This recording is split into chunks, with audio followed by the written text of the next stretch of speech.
الحمدللہ رب العالمین والصلاة والسلام علی سید الانبیاء والمرسلین اما بعد فاعوذ باللہ من الشیطان الرجیم بسم اللہ الرحمن الرحیم الصلاة والسلام علیک یا رسول اللہ وعلی آلک و اصحابک یا حبیب اللہ۔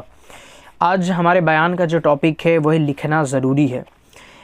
ایک طالب علم ہو چاہے جامعہ سے فارغ اسلامی بھائی، ہمارے لیے وقت کی ایک اہم ضرورت ہے کہ ہمیں لکھنا آتا ہو۔ اسی تعلق سے انشاءاللہ بہت ساری اہم باتیں اس بیان میں عرض کی جائیں گی، تو آپ توجہ سے سماعت فرمائیے گا۔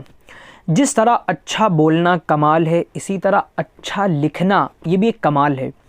اچھا لکھنا اللہ پاک کی ایک بہت بڑی نعمت ہے جو ہر کسی کو حاصل نہیں ہوتی، بلکہ اکثر ان کو حاصل ہوتی ہے جو اس کے لیے محنت کوشش کرتے اور مشقت اٹھاتے ہیں، کیونکہ کوشش کرنا انسان کا کام ہے اور پورا کرنا اللہ کا، جیسا کہ کہا جاتا ہے السعی منی والاتمام من اللہ، کہ کوشش کرنا میرا کام اور کمپلیٹ کرنا یہ اللہ رب العزت کا کام ہے۔ کسی بھی فن میں مہارت حاصل کرنے کے لیے اس فن میں محنت کرنا، اس فن کے ماہرین کو پڑھنا اور ان کے طریقہ کار کو اختیار کرنا بہت ضروری ہے۔ اگر آپ چاہتے ہیں کہ آپ بھی اچھا لکھنے والے بنیں تو اس کے لیے اچھے قلم کاروں کو پڑھیں۔ ہاں، صرف سرسری طور پر پڑھیں گے تو شاید زیادہ فائدہ نہ ہو یا کم فائدہ ہو۔ اپنی تحریر کو مضبوط کرنے کے لیے وسیع پیمانے پر گہری نظر سے مطالعہ کریں، اس سے آپ کی تحریر میں نکھار پیدا ہوگا اور قارئین آپ کی تحریر کو بشوق پڑھیں گے۔ قلم اور تحریر کی اہمیت کا اندازہ اس سے لگائیے کہ اللہ رب العزت نے قرآن پاک میں ان کی قسم ارشاد فرمائی، چنانچہ ارشاد فرمایا نون والقلم وما یسطرون، قلم اور ان کے لکھے کی قسم۔ اس آیت کی تفسیر میں مفتی اہل سنت مفتی قاسم اتاری مدنی مدظل العالی لکھتے ہیں کہ ایک قول یہ ہے کہ اس آیت میں قلم سے مراد وہ قلم ہے جس سے لوگ لکھتے ہیں، اور ان کے لکھے سے مراد لوگوں کی دینی تحریریں ہیں۔ مزید قرآن پاک میں اللہ رب العزت ارشاد فرماتا ہے الذی علم بالقلم علم الانسان ما لم يعلم، جس نے قلم سے لکھنا سکھایا، انسان کو وہ سکھایا جو وہ نہ جانتا تھا۔ مذکور آیت کے ساتھ مفتی صاحب فرماتے ہیں یعنی وہ رب بڑا کریم ہے جس نے قلم سے لکھنا سکھایا، جس کے ذریعے غائب امور کی پہچان حاصل ہوتی ہے۔ صدر الافاضل مفتی نعیم الدین مراد آبادی رحمۃ اللہ علیہ فرماتے ہیں اس آیت سے کتابت کی فضیلت ثابت ہوئی، اور حقیقتاً کتابت میں بڑے منافع اور فوائد ہیں۔ کتابت ہی سے علوم ضبط میں آتے ہیں، گزرے ہوئے لوگوں کی خبریں، ان کے احوال، ان کے کلام محفوظ رہتے ہیں۔ اگر کتابت نہ ہوتی تو دین و دنیا کے کام یہ قائم نہ رہ سکتے۔ حضرت عبداللہ بن عمر رضی اللہ تعالی عنہ ارشاد فرماتے ہیں رسول اللہ صلی اللہ علیہ وآلہ وسلم نے ارشاد فرمایا علم کو قید کر لو۔ میں نے عرض کی اسے قید کرنا کیا ہے؟ ارشاد فرمایا علم کو لکھ لینا اسے قید کرنا ہے۔ امام سیوطی رحمۃ اللہ علیہ فرماتے ہیں حضرت قتادہ رضی اللہ تعالی عنہ سے اللہ پاک کے اس قول علم الانسان ما لم یعلم کے متعلق روایت ہے، فرماتے ہیں اللہ پاک کی بہت بڑی نعمت قلم ہے، اگر قلم نہ ہوتی تو دین نہ قائم ہوتا نہ دنیا۔ اور اس قول یعنی علم الانسان کے متعلق فرمایا مراد خط ہے۔ لکھنا یہ کوئی نیا کام نہیں بلکہ دور صحابہ سے لکھنے کا سلسلہ جاری ہے۔ صحابہ کرام نبی کریم علیہ السلام کی احادیث لکھا کرتے تھے، چنانچہ حضرت ابو ہریرہ رضی اللہ عنہ فرماتے ہیں کہ رسول اللہ صلی اللہ علیہ وسلم کے صحابہ میں سے کوئی بھی مجھ سے زیادہ احادیث جاننے والا نہ تھا سوائے حضرت عبداللہ بن عمرو بن عاص کے، کیونکہ وہ حضور علیہ السلام کی احادیث لکھ لیا کرتے تھے اور میں لکھتا نہیں تھا۔ حضرت عبداللہ بن عمرو بن عاص فرماتے ہیں کہ میں حضور علیہ السلام سے جو بھی سنتا اس کو لکھ لیتا۔ قریش نے مجھے منع کیا کہ آپ صلی اللہ علیہ وسلم کبھی غضب میں جلال میں کچھ فرما دیتے ہیں، تو میں نے لکھنا چھوڑ دیا، حتیٰ کہ حضور علیہ السلام نے خود مجھ سے ارشاد فرمایا کہ اکتب فوالذی نفسی بیدہ ما یخرج منہ الا حق،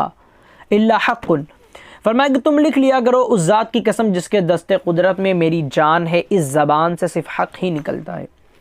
حضرت خلیل بن احمد رحمۃ اللہ علیہ فرماتے ہیں کہ میں جو بھی سنتا اس کو لکھ لیتا، اور جو بھی لکھتا اس کو یاد کر لیتا، اور جو کچھ یاد کر لیتا اس سے میں نفع اٹھاتا تھا۔ امام احمد بن حنبل رحمۃ اللہ تعالی علیہ سے کسی نے کہا ایک قوم ہے جو حدیث لکھنے کو پسند نہیں کرتی، آپ نے فرمایا جو لوگ لکھنا چھوڑ دیتے ہیں وہ غلطیاں کرنے لگتے ہیں۔ ابن حنبل رحمۃ اللہ علیہ فرماتے ہیں ایک قوم نے ہم سے اپنے حفظ سے بیان کیا اور دوسری قوم نے کتاب سے بیان کیا، تو جنہوں نے کتاب سے بیان کیا تھا میں نے ان کو زیادہ مضبوط پایا۔ آپ فرماتے ہیں کہ اگر علم نہ لکھا جاتا تو ختم ہو جاتا۔ مزید فرماتے اگر علم لکھا نہ جاتا تو ہم کہاں ہوتے۔ دیکھا آپ نے کتنے فضائل ہیں لکھنے کے، قرآن میں بھی بیان ہے قلم کا، لکھنے کا، احادیث سے بھی اس سے مالا مال ہے، اور صحابہ کرام کا طریقہ کار رہا ہے لکھنا، تو ہمیں بھی چاہیے کہ ہم لکھنے والے بنیں۔ جس طرح روزانہ اب بہت سارے کام کرتے ہیں، پڑھتے ہیں، پڑھاتے ہیں اور ہر کام کے لیے وقت نکالتے ہیں، اسی طرح مطالعہ کریں اور کچھ وقت صرف تحریری کام کے لیے نکالیں۔ اس وقت صرف لکھیں۔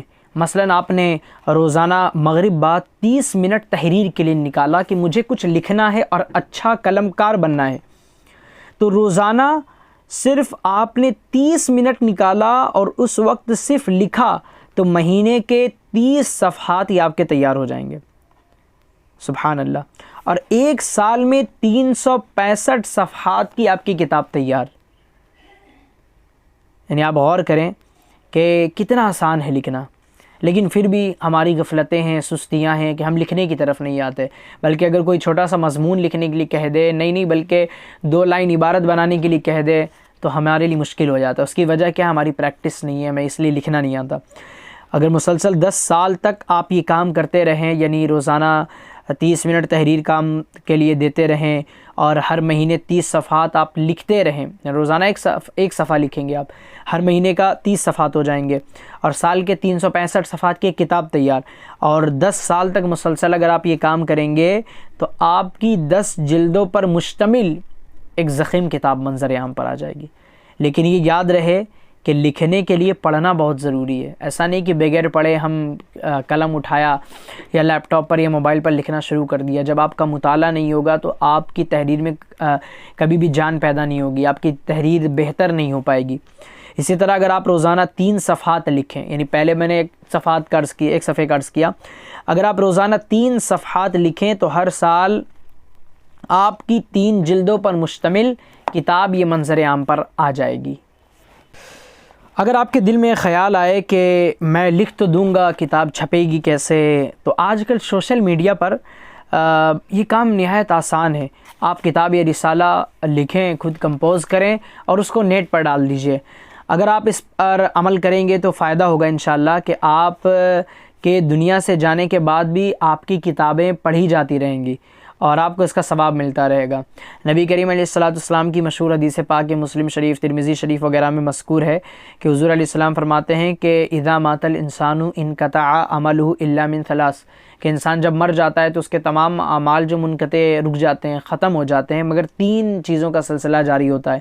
صدقۃ جاریۃ، کہ صدقہ جاریہ اگر ہو تو اس کا ثواب ملتا رہتا ہے، او علم ينتفع به، ایسا علم چھوڑا جو جس سے نفع اٹھایا جا رہا ہے، او ولد صالح یدعو له، یا کیا ہے کہ نیک اولاد چھوڑی ہے جو اس کے پیچھے دعا کر رہی ہے۔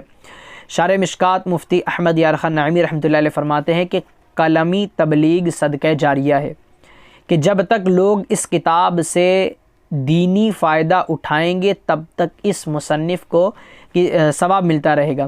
یقیناً اپنے پیچھے کتاب چھوڑنا بھی ایسا عمل ہے کہ مرنے کے بعد بھی لوگ اس سے فائدہ اٹھاتے ہیں، انشاءاللہ اس کا بھی ثواب ملتا رہے گا۔ معلوم ہوا کہ جب ہمیں مطالعہ کرنا ہے تو ساتھ میں کچھ لکھنے کی بھی عادت بنانی ہے۔ جن حضرات نے وقت کی قدر کی، اللہ پاک نے ان کے لیے بڑے بڑے کام آسان کر دیے، ان کے لیے اپنی توفیق کی راہیں کھول دی، ان کے ہاتھوں اپنے دین کے بڑے بڑے کام لیے۔ ذیل کے چند واقعات سے اندازہ بھی لگایا جا سکتا ہے کہ علامہ ابن جوزی رحمۃ اللہ علیہ نے ابو الوفا بن عقیل رحمۃ اللہ علیہ کے بارے میں فرمایا کہ اللہ کے اس ایک بندے نے 80 فنون میں کتابیں لکھی اور ان کی ایک کتاب 800 جلدوں میں ہے، اور کہا جاتا ہے کہ دنیا میں لکھی جانے والی کتابوں میں یہ سب سے بڑی کتاب ہے۔ مشہور محدث ابن شاہین رحمۃ اللہ علیہ نے صرف روشنائی اتنی استعمال کی کہ اس کی قیمت 700 درہم بنتی تھی۔ ابن جریر طبری رحمۃ اللہ علیہ نے اپنی زندگی میں 3,58,000 اوراق لکھے۔ علامہ باقلانی رحمۃ اللہ علیہ نے صرف معتزلہ کے رد میں 70,000 اوراق لکھے۔ مفتی قاسم صاحب فرماتے ہیں کہ آج بھی ہمیں اچھی تحریر اور رسائل اور تصانیف کی ضرورت ہے۔ فی زمانہ لکھنے والے تو بہت ہیں مگر معیاری مواد کم اور غیر معیاری مواد زیادہ پائے جاتے ہیں۔ آپ لکھیں اور اچھا لکھیں، انداز بیان بھی دلکش ہو، مواد بھی وافر مقدار میں ہو۔ اگر ہم اپنے بزرگوں کی سیرت پر غور کریں تو معلوم ہوگا کہ بزرگوں کا 2 کام ہوتا تھا، پڑھنا پھر لکھنا۔ بعض لوگ تو ایسے گزرے ہیں کہ انہوں نے اتنا لکھا ہے کہ شاید ہم اپنی پوری زندگی بھی صرف کر دیں تو ان کے تمام لکھے ہوئے کو نہیں پڑھ سکتے۔ اسی لیے ہمیں خوب مطالعے کی عادت ڈالنی چاہیے تاکہ کم وقت میں برکت ملے اور ہم زیادہ سے زیادہ مطالعہ کرنے والے بن سکیں۔ یزید بن محلب نے اپنے صاحبزادے کو خراسان کی ذمہ داری سونپتے وقت یہ نصیحت کی کہ جب کوئی تحریر لکھنا تو اس میں گہری نظر ڈال لینا، کیونکہ وہ محض تحریر ہی نہیں بلکہ تیری عقل ہے جس پر تیرے اخلاق ثبت ہیں۔ تو ہمیں لکھنا ہے اور اس کی پروف ریڈنگ اچھے انداز میں کرنی ہے۔ کہیں ایسا نہ ہو کہ ہم لکھیں اس میں غلطی رہ گئی اور اس کو شیئر کر دیا تو اس سے ہماری شخصیت ڈیمیج ہو سکتی ہے، اور املے وغیرہ کی غلطیوں کا بھی خاص طور پر خیال رکھا جائے۔ فقیہ ملت مفتی جلال الدین امجدی رحمۃ اللہ تعالی علیہ نصیحت کرتے ہوئے فرماتے ہیں، تصانیف سے آدمی ہمیشہ کے لیے زندہ ہو جاتا ہے اور دینی کتاب لکھنے سے مرنے کے بعد بھی اسے ثواب ملتا رہتا ہے۔ حضرت مفتی شاہد علی مصباحی فرماتے ہیں کہ حضرت علیہ الرحمہ یعنی جلال الدین امجدی رحمۃ اللہ علیہ اپنے شاگردوں کو خاص طور پر کتابیں لکھنے کی ترغیب دیتے تھے کہ تصنیفات سے بیک وقت چند فوائد حاصل ہوتے ہیں۔ اولاً یہ کہ دینی تصانیف صدقہ جاریہ ہیں کہ ان کا ثواب ہمیشہ جاری رہتا ہے۔ دوسری یہ کہ دینی تصنیفات سے بہت سارے بھٹکے ہوئے لوگوں کو راہ ہدایت مل جاتی ہے۔ تیسرا فائدہ یہ حاصل ہوتا ہے کہ دینی تصنیفات سے انسان ہمیشہ کے لیے زندہ ہو جاتا ہے، یعنی لوگ اسے فراموش نہیں کرتے۔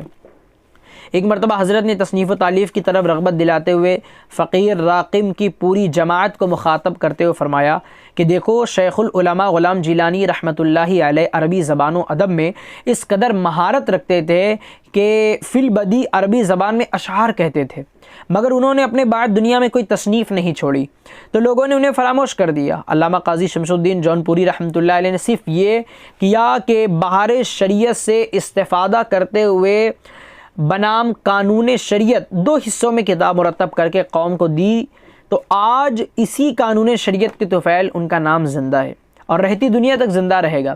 تو معلوم ہوا کہ ہمیں اپنے پیچھے کچھ کتابیں چھوڑ کے جانی ہیں۔ مزید کتابوں کے متعلق عرض کرنے سے پہلے میں عرض کروں کہ ہمارے بزرگان دین نے بڑی دشواری، پریشانی اور مصیبت کے ایام میں بھی تصنیف و تالیف کا سلسلہ ترک نہیں فرمایا، بلکہ آپ کو یاد ہوگا کہ علم الصیغہ کے مصنف علامہ عنایت احمد کاکوروی رحمۃ اللہ تعالی علیہ کو جب انگریزوں نے جہاد کا اعلان کرنے کی پاداش میں سزا کے طور پر جزیرہ انڈمان میں قید کر دیا تو قید و بند کی صعوبتیں جھیلتے ہوئے آپ نے علم الصیغہ تصنیف فرمائی۔ علامہ فضل حق خیر آبادی رحمۃ اللہ علیہ سرزمین کی آب و ہوا کی تصویر کشی کرتے ہوئے اپنی کتاب میں لکھتے ہیں، پھر ترش روح دشمن کے ظلم نے مجھے دریائے شور کے کنارے ایک بلند و مضبوط ناموافق آب و ہوا والے پہاڑ پر پہنچا دیا، جہاں سورج ہمیشہ سر پر رہتا تھا۔ اس میں دشوار گزار گھاٹیاں اور راہیں تھیں جنہیں دریائے شور یعنی کالا پانی کی موجیں ڈھانپ لیتی تھی۔ اس کی غذا ہنتل سے زیادہ کڑوی، اس کا پانی سانپوں کے زہر سے بڑھ کر ضرر رسا، اس کا آسمان غموں کی بارش کرنے والا، اس کا بادل رنج و غم برسانے والا۔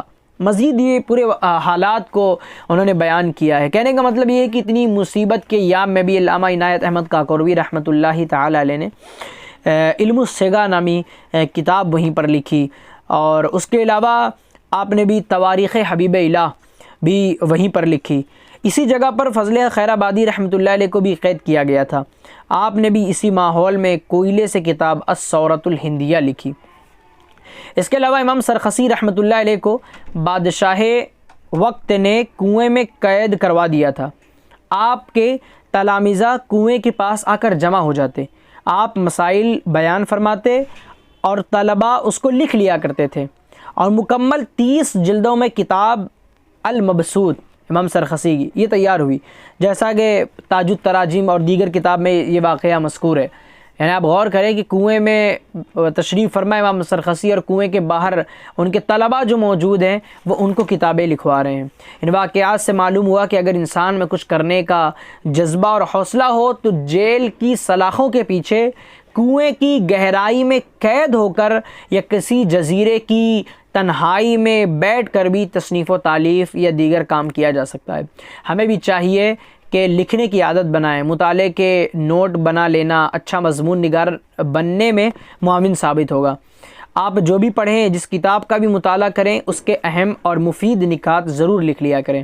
اس سے فائدہ یہ ہوگا کہ آپ کو وہ اہم باتیں یاد ہو جائیں گی، پھر بعد میں جب بھی اس نوٹ پر نظر ڈالیں گے تو باتیں مستحضر ہو جائیں گی۔ اس طرح بہت سارے چیزیں لکھی ہوئی ہیں، لیکن ان میں سے مختصر انداز میں چیزیں بیان کرتا ہوں۔ حاصل مطالعہ محفوظ کرنے کے 6 طریقے ہیں۔ نوٹس یا خلاصہ نویسی کریں، نوٹس بنا لیں، علامات لگا لیں، فہرست پر نشانات بنائیں، آپ انڈر لائن کر لیں، اشارات اختیار کریں، حاصل مطالعہ کو آگے پہنچائیں، کچھ پڑھا حاصل جو خلاصہ نکلا اس کو آگے پہنچائیں۔ شروع سے الحمدللہ میرے اساتذہ نے خاص طور پر مفتی وسیم صاحب نے، مفتی سرفراز صاحب نے یہ ذہن دیا تھا کہ جو مطالعہ کریں تو اس کے حاصل مطالعہ کو، نکات کو یہ لکھا کریں۔ تو الحمدللہ شروع سے لکھنے کا ذہن تھا۔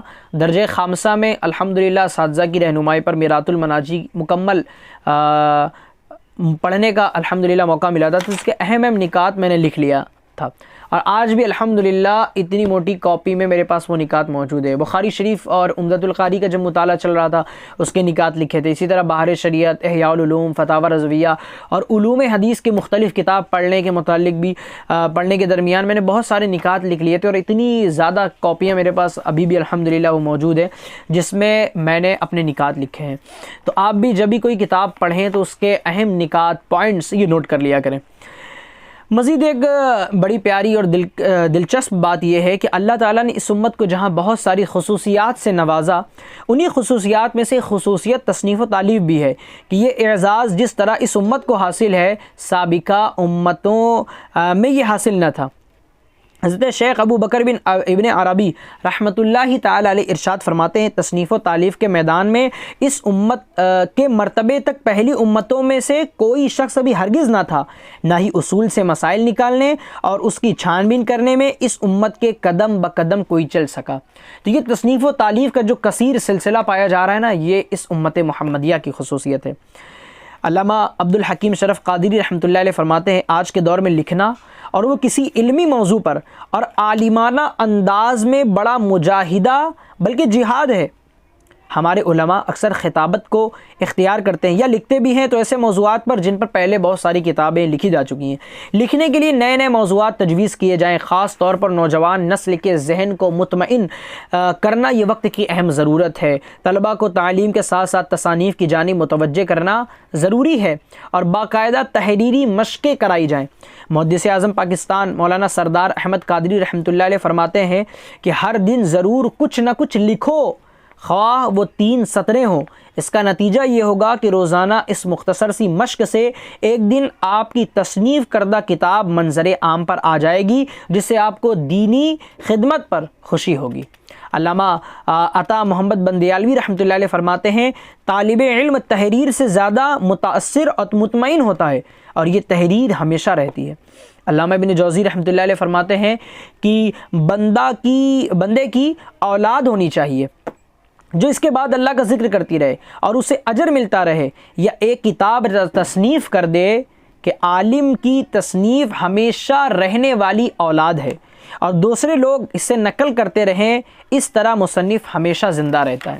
تو مر بھی جائیں یہ کتابیں، یہ ایسی اولاد ہے جو مرنے کے بعد بھی مصنف کو فائدہ پہنچاتی ہے۔ مسلم شریف میرے پاس موجود ہے۔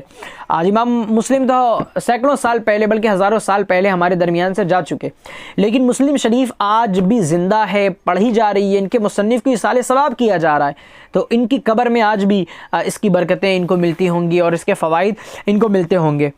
تو پیارے محترم اسلامی بھائیوں، ہمیں بھی چاہیے کہ اچھی اچھی نیتوں کے ساتھ اللہ کی رضا کے لیے، ثواب کے لیے کتاب لکھیں، تاکہ ہمارے بعد آنے والے لوگ بھی جو ہے کہ علم دین حاصل کر سکیں۔ بہت ساری چیزوں کو آسان انداز میں ہم بیان کر سکتے ہیں، اور نئی نسل کے درمیان جو اعتراضات پیدا ہو رہے ہیں ان سب کو دور کرنے کے لیے ہم سب کو بھی چاہیے کہ ہم نئے انداز میں یہ کتابیں لکھیں۔ امام ابن جوزی رحمۃ اللہ علیہ کی بڑی پیاری بات سید الخاطر میں فرماتے ہیں کہ میں نے سب سے بہتر یہ سمجھا ہے کہ کتابیں لکھنا بالمشافہہ تعلیم دینے سے زیادہ نفع بخش ہے۔ میں عمر میں تو چند ہی طلبہ سے ملاقات کروں گا، جبکہ میں کتابوں سے یعنی کتابوں کے ذریعے سے اتنی مخلوق سے ملاقات کر سکتا ہوں جن کا کوئی شمار نہیں ہے۔ لوگوں نے جتنا مشائخ سے استفادہ کیا ہے، اس سے زیادہ لوگوں نے متقدمین یعنی شروع کے علماء کی کتابوں سے استفادہ کیا ہے۔ عالم کے لیے بہتر ہے کہ کتابیں لکھتا رہیں۔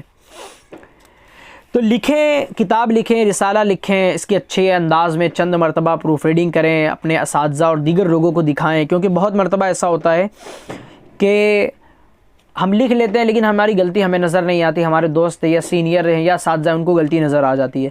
تو اس طرح ان کو بھی لکھا کر چیک کرائیں، اور چیک کرانا یہ نیا کام نہیں، بلکہ امام بخاری نے جب بخاری شریف مکمل کر لی تو امام احمد بن حنبل کے سامنے پیش کی تھی، اور دیگر علماء نے بھی اپنی احادیث اور دیگر موضوعات پر جب کتابیں لکھی تو بزرگوں کے سامنے پیش کر کے چیک کرائی۔ الحمدللہ علامہ محمد احمد مصباحی صاحب کی بارگاہ میں حاضری ہوئی تھی، عرض کیا تھا کہ حضور تحریر کیسے اچھی ہو؟ آپ نے جواب میں فرمایا تھا لکھتے رہیں اور اپنے اساتذہ کو چیک کرواتے رہیں، اس طرح لکھتے لکھتے آپ ایک دن اچھا لکھنے والے بن جائیں گے۔ تو ہم سب کو چاہیے کہ لکھیں، اور جو غلطی ہو گئی، جو مسٹیک اس میں رہے گی، دوبارہ اس کو صحیح کر دیں۔ تو اس طرح انشاءاللہ عز و جل ہم ایک اچھے رائٹر بننے میں کامیاب ہوں گے، اچھے مصنف بننے میں کامیاب ہوں گے۔ بزرگوں کی جب سیرت کو پڑھیں گے تو بزرگوں کی بڑی تعداد ایسی کی جنہوں نے ہزار سینکڑوں بیسیوں کتابیں تصنیف فرمائی ہیں۔ چند کا میں ذکر کرتا ہوں کہ امام محمد بن حسن شیبانی رحمۃ اللہ علیہ نے 990 کتابیں تصنیف فرمائی۔ ابن جریر طبری رحمۃ اللہ علیہ بہت مشہور و معروف مصنف ہیں۔ ایک دن امام ابن جریر اپنے شاگردوں سے فرمانے لگے، اگر میں قرآن کی تفسیر لکھوں تو تم پڑھو گے؟ شاگردوں نے کہا کتنی بڑی تفسیر ہوگی؟ فرمانے لگے 30,000 اوراق پر مشتمل ہوگی۔ شاگرد کہنے لگے حضرت اتنی بڑی تفسیر پڑھنے کے لیے اتنی لمبی عمر کہاں سے لائیں؟ چنانچہ پھر علامہ ابن جریر رحمۃ اللہ علیہ نے 3,000 اوراق پر مشتمل تفسیر لکھی، اور 7 سال تک اپنے شاگردوں کو املا کراتے رہے، جو 30 جلدوں میں شائع ہوئی۔ آپ روزانہ 40 صفحات لکھا کرتے تھے، سبحان اللہ۔ مزید حضرت ابو حفص بن شاہین رحمۃ اللہ علیہ جو کہ بغداد کے مفسر تھے، ان کو احد اوعیت العلم کہا جاتا تھا۔ آپ نے 330 کتابیں تصنیف فرمائی۔ امام ابو نعیم اصفہانی رحمۃ اللہ علیہ کو مسند الدنیا کہا جاتا تھا، جن کی مشہور کتاب ہے حلیۃ الاولیاء۔ آپ نے 130 کتابیں تصنیف فرمائی۔ امام غزالی نے 500 سے زیادہ کتابیں تصنیف فرمائی۔ مفتی الثقلین امام نسوی رحمۃ اللہ علیہ جو حنفی فقی مشہور مفسر و مورخ ہیں، آپ نے 100 کتابیں تصنیف فرمائی، سبحان اللہ۔ امام ذہبی کی کتابیں اتنی مقبول ہیں کہ شاید ہی کوئی ایسا مکتبہ یا لائبریری ہو جہاں پر امام ذہبی کی کتابیں نہ ہوں۔ آپ رحمۃ اللہ تعالی علیہ نے 214 سے زیادہ کتابیں تصنیف فرمائی۔ آپ کی تاریخ الاسلام کتاب صرف 37 جلد میں، تذہیب و تہذیب الکمال 11 جلد میں، سیر و اعلام نبلا 18 جلد میں ہے، تذکرۃ الحفاظ 4 جلد میں، میزان الاعتدال 4 جلد میں۔ تو اس طرح بہت ساری کتابیں لکھی ہیں۔ امام سبکی رحمۃ اللہ، تاج الدین سبکی رحمۃ اللہ، امام تقی الدین سبکی رحمۃ اللہ علیہ نے 101 کتابیں لکھی۔ 9ویں صدی کے مشہور محدث ابن حجر عسقلانی رحمۃ اللہ علیہ کی عمر جب 22 سال تھی تو آپ نے تصنیف و تالیف کا کام شروع کر دیا تھا، اور آپ نے 150 سے زیادہ کتابیں تصنیف فرمائی، وہ بھی بڑی بڑی جلدوں والی۔ اتحاف المہرہ 19 جلد میں لکھی، المطالب العالیہ 18 جلد میں، فتح الباری بخاری کی شرح 13 جلد میں، تہذیب یہ 12 جلد میں، تغلیق 5 جلد میں، التلخیص الحبیر یہ 4 جلد میں، اور اس کے علاوہ لسان المیزان 7 جلد میں، الاصابہ فی تمییز الصحابہ 8 جلد میں۔ اس طرح بہت ساری کتابیں ہیں۔ اور مزید امام سیوطی رحمۃ اللہ علیہ نے، مشہور مصنف ہیں، انہوں نے 600 سے زیادہ کتابیں تصنیف فرمائی۔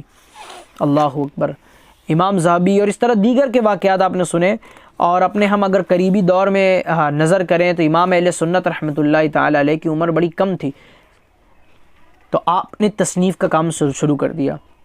بلکہ فراغت آپ کی 13 سال کی عمر میں ہوئی، اس سے پہلے آپ کی کتاب ایک منظر عام پر آ چکی تھی، مطلب لکھ چکے تھے، آپ تصنیف کر چکے تھے. آپ نے 1000 سے زیادہ کتابیں لکھی. فتاوی رضویہ 32 جلد میں ہے. جد الممتار کی بات کریں تو 6 جلد میں ہے. بہت ساری کتابوں پر آپ کے حواشی موجود ہیں. مزید اگر ہم بات کریں قریبی دور میں علامہ فیض احمد اویسی رحمۃ اللہ تعالی علیہ کی 5000 سے زیادہ کتابیں ہیں اور کئی کی جلدوں پر مشتمل ہے، جیسے ہدایت بخشش کی شرح 25 جلد میں، فیوض الرحمن ترجمہ روح البیان 12 جلد، فضل المنان 10 جلد، تفسیر فیض القرآن 10 جلد، فیض الرسول فی اسباب النزول 10 جلد. اسی طرح بہت سارے رسائل اویسیہ 5 جلد میں ہیں، فتاوی اویسیہ 10 جلد میں ہیں. اس طرح بہت ساری کتابیں ان کی بھی موجود ہیں. علامہ ارشد القادری رحمۃ اللہ علیہ نے بھی بہت ساری کتابیں لکھی. حضور تاج الشریعہ کی ذات کو دیکھیں، مفتی احمد یار خان نعیمی رحمۃ اللہ علیہ کو دیکھیں، امیر اہل سنت کو دیکھیں. 150 سے زیادہ رسائل، کئی کتابیں جن میں سے نماز کے احکام ہیں، فیضان نماز، کفریہ کلمات کے بارے میں سوال جواب ہے، فیضان رمضان، فیضان سنت، غیبت کی تباہ کاریاں، اسلامی بہنوں کی نماز، پردے کے بارے میں سوال جواب. اس طرح کی بہت ساری امیر علیہ سنت نے بھی کتابیں تصنیف فرمائی. یعنی اس دور کے کثیر التصانیف بزرگ امیر علیہ سنت کی ذات ہے. مفتی قاسم صاحب دامت برکاتہم العالیہ کو دیکھیں تو انہوں نے بھی کئی کتابیں لکھی ہیں. معرفت القرآن علی کنز العرفان یہ 5 جلد میں، پھر کنز العرفان فی ترجمۃ القرآن یہ 1 جلد میں، سیرت الانبیاء 1 جلد میں، اور اس کے علاوہ دیگر کتابیں. سب سے بڑی ان کی کتاب صراط الجنان 10 جلدوں میں ہمارے درمیان موجود ہے. تو اس طرح بہت سارے واقعات ہیں، لیکن ہمیں چاہیے کہ ہم صرف سننے پر ہی انحصار نہ کریں بلکہ اچھا لکھنے والے بھی بنیں. آخر میں چند باتیں میں علامہ محمد احمد مصباحی صاحب حفظہ اللہ کے حوالے سے عرض کروں. فرماتے ہیں تقریر و تحریر کے ذریعے جو بھی بیان ہو اس کی اچھی طرح جانچ کر لی جائے کہ وہ صحیح اور مستند ہے، اس کا اصل اور قوی ماخذ ذکر میں نہ آئے تو بھی معلوم و محفوظ ضرور ہو، ورنہ نقل در نقل میں بہت سی ایسی باتیں بھی در آتی ہیں جو منطقی اور عقلی شرعی اعتبار سے غلط ہیں یا غیر معتبر اور ناقابل بیان ہے. تنقیدی اور تحقیقی نظر پیدا کرنا بہت ضروری ہے. زبان و بیان کی غلطیوں سے بھی اپنی تحریر و تقریر کو ہر طرح محفوظ رکھنے کی کوشش کریں.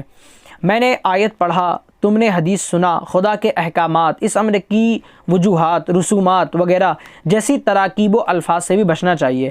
معطوف علیہ دونوں عربی یا فارسی یا ایک عربی اور ایک فارسی ہو تو حرف عطف واو درست ہے، مگر کوئی ایک ہندی یا انگریزی ہو تو وہاں واو کے بجائے اور ہونا چاہیے. اس طرح کی اور بھی چیزیں ہیں جو اس دور کے معروف قلم کاروں کے ہاں بھی در آئی ہیں.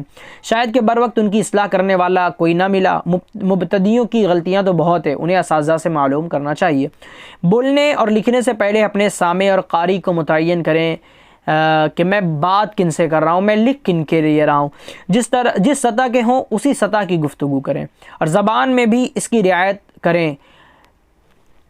مخلوط ہوں تو دونوں کی رعایت کریں. اخبار اور عوامی رسائل کے لیے زبان بہت آسان اور عام فہم ہونا چاہیے. مشکل الفاظ یوز کریں گے، استعمال کریں گے تو خواہ مطلب وہ فائدہ جیسا ہونا چاہیے وہ نہیں ہو پائے گا. ادبی رسائل کے لیے ادبی اور تحقیقی مگر مشکل الفاظ، پیچیدہ تراکیب اور خفی استعارات و کنایات سے احتراز ہر جگہ ضروری ہے. اور بھی دیگر چیزیں ہیں. آخر میں مضمون کس طرح لکھنا چاہیے اس حوالے سے چند باتیں میں آپ کے گوش گزار کرنا چاہوں گا. علامہ اختر حسین فیضی صاحب کی کتاب ہے قواعد اردو املا انشاء. اس کو تو ہر ایک نے لازمی طور پر پڑھنا چاہیے. اس میں مضمون نگاری کس انداز میں کرنی چاہیے، املے کے اصول و ضوابط کیا ہیں، یہ بڑے احسن انداز میں بیان کیے گئے. 1 سے زائد مرتبہ اس کتاب کو پڑھنا چاہیے. انشاءاللہ اس سے آپ کا اردو املا بھی مضبوط ہوگا، آپ اچھے کلام کار بھی بنیں گے. دیکھیں مضمون جب بھی آپ کو لکھنا ہو تو اس میں 3 چیزیں ہوتی ہیں. ایک تمہید ہوتی ہے، ایک نفس موضوع، ایک اختتامیہ. تمہید یہ مضمون کا اہم اور پہلا حصہ ہے. اس میں نفس مضمون سے متعلق کچھ لکھنے سے پہلے چند ایسے مؤثر اور زوردار جملے لکھے جاتے ہیں جس سے پڑھنے والے کا ذہن اصل موضوع کی طرف متوجہ ہو اور ان کی دلچسپی بھی بڑھے۔ نفس مضمون یہ اصل مضمون کا درمیانی حصہ ہوتا ہے، اس میں اصل موضوع سے گفتگو کی جاتی ہے۔ موضوع نگار کو چاہیے کہ اپنی بات کو پیش کرنے کے لیے جو بھی پہلو اختیار کرے وہ دلیلوں سے مزین اور حقائق کی روشنی میں ہو۔ چونکہ یہ حصہ طویل ہوتا ہے اس لیے اسے متعدد پیراگرافوں میں تقسیم کرنا چاہیے۔ اچھا، اب آتا ہے آخر میں اختتامیہ۔ یہ مضمون کا آخری حصہ ہوتا ہے، اس میں خیالات کا نچوڑ اچھے انداز میں پیش کیا جاتا ہے تاکہ پڑھنے والا متاثر ہو اور آسانی کے ساتھ مضمون پر اپنی رائے قائم کر سکے یا اس سے کچھ نتیجہ اخذ کر سکے۔